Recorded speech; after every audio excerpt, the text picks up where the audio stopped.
ચાલો આજે આપણે સરગવાની કઢી બનાવવાની છે. એની માટે આપણે આ સરગવો લીધો છે.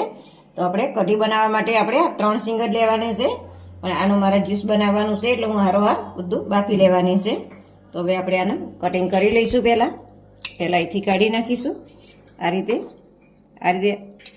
આવડા કે નાના તમારે જેવડા કટકા જોતા હોય પ્રમાણ પછી આ રીતે ઉતારશો એટલે જો બંને બાજુથી સરસ સાલ ઉતરી જશે.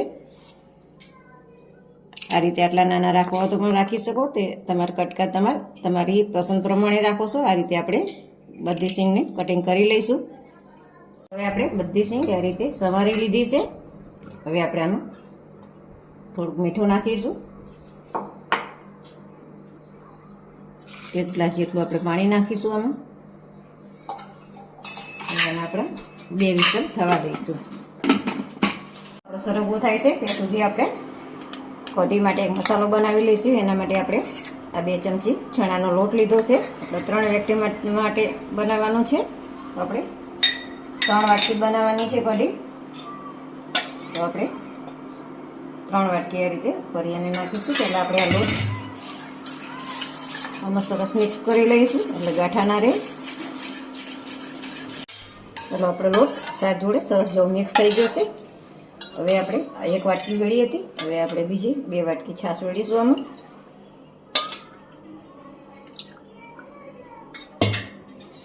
મિક્સ કરી લઈશું. હવે આપણે આની અંદર થોડીક હળદર નાખીશું. આપણે આ પીળી કઢી બનાવવાની હોય છે એટલે અડધી ચમચીથી પણ ઓછી આપણે હળદર નાખીશું. અને થોડુંક આપણે ચપટીક આપણે લાલ મરચું નાખીશું. આપણામાં લીલા મરચાં વાપરવાના છે એટલે લાલ મરચું વધારે નથી નાખવાનું. હવે આપણે આને સાઈડમાં રહેવા દઈશું અને આપણે હવે સરગવો જોઈ લઈશું. ચાલો આપણો જો સરગવો 2 સીટીમાં બહુ સરસ બફાઈ ગયો છે.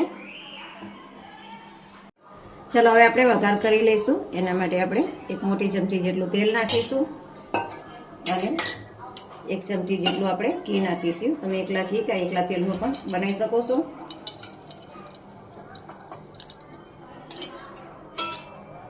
ચાલો હવે તેલ ગરમ થઈ ગયું છે. હવે આપણે એમાં રાઈ નાખીશું. રાઈ થોડી તતડે એટલે આપણે એમાં જીરું નાખીશું. અડધી ચમચી જીરું અને અડધી ચમચી આપણે રાઈ નાખી છે. થોડીક આપણે હિંગ નાખીશું. હવે ગેસ આપણે એકદમ ધીમો કરી લઈશું અને આદુ અને મરચાં અને લસણની આપણે પેસ્ટ બનાવીશું. 1 ચમચી એ નાખીશું.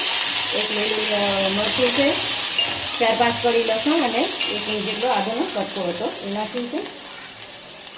હવે આપણે આ અડધી ચમચી જેટલા મેથી દાણા છે એ નાખીશું. મેથી દાણા આપણે વઘારમાં પણ નાખી શકાય, પણ વઘારમાં થોડાક બળી જાય છે એટલે ઉપર નાખી જેવું તળી આવે એટલે હું પાછળથી જ નાખું છું. હવે આપણે લીમડાના પાન નાખીશું. તમાલપત્ર,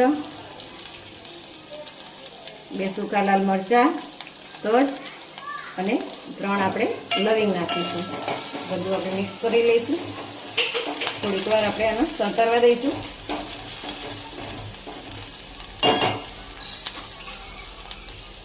હવે આપણે આ બધું સંતરાઈ ગયું છે. હવે આપણે જે આ કઢીનું તૈયાર કર્યું હતું એ નાખીશું. થોડીક વાર આપણે હવે ગેસ ફાસ્ટ કરી દઈશું અને આપણે ઉકળવા દઈશું. ચાલો આપણી કઢી સરસ ઉકળી ગઈ છે. જો અને કટ પણ થઈ ગઈ છે. આનાથી વધારે ઘટ કરીએ તો હજી તો આપણે સરગવો નાખવાનો છે એટલે વધારે ઘટ થઈ જાય. એટલે આ રીતની આપણે થિકનેસ રાખવાની છે.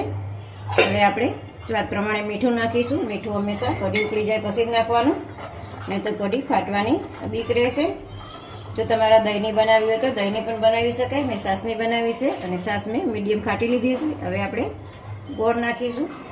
ગોળ તમે તમારા ટેસ્ટ પ્રમાણે નાખી શકો છો. આપણે ગોળ ઓગળે પછી આપણે આમાં સરગવો નાખીશું. કઢી સરસ ઉકળી ગઈ છે અને ગોળ પણ ઓગળી ગયો છે. હવે આપણે આ બાફેલો સરગવો છે એ નાખીશું. સરગવો તમારા ટેસ્ટ પ્રમાણે તમે વધારે ઓછો કરી શકો છો. મારા કઢીની ક્વોન્ટિટી એકદમ ઓછી છે એટલે મેં સરગવો માપનો નાખ્યો છે. જો તમારે જે રીતે જેટલા વ્યક્તિ ઘરમાં હોય એ પ્રમાણે તમે બનાવી શકો છો અને મસાલા નાખી શકો છો. તો કઢી તૈયાર છે. થોડીક વાર આપણે આને થવા દઈશું. સરગવો અને કઢીનો બધો મસાલો ભરી સરગવામાં ત્યાં સુધી ઉકળવા દઈશું. ચલો આપણે કઢી સરસ ઉકળી ગઈ છે. હવે આપણે ઉપરથી થોડીક કોથમીર નાખીશું.